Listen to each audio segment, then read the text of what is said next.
আপনি যদি ভাত খেতে পছন্দ করেন তাহলে খুব ভালো, আর যদি না করে থাকেন এই ভিডিও দেখার পর থেকে ভাত পছন্দ করবেন। কারণ ভাত খেলে আপনি তিনটা উপকার পাবেন। সবচেয়ে বড় উপকার সেটা হলো ভাত খেলে আপনি কখনো বুড়ো হবেন না। দ্বিতীয় উপকার যেটা হলো ভাত খাওয়া মানুষদের কখনো কুকুর কামড়ায় না।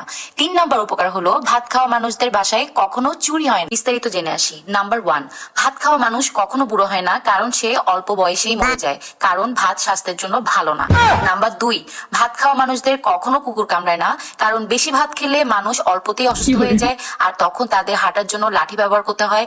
লাঠি দেখে কুকুর ভয়ে পালিয়ে যায়, তাই সে কামড়াতে আসে না। নাম্বার 3, ভাত খাওয়া মানুষদের বাসায় কখনো চুরি হয় না, কারণ ভাত খেলে ঘুমের ক্ষতি হয়, তাই অনেক রাত পর্যন্ত জেগে থাকে, তাই চোর চুরি করার সুযোগ পায় না।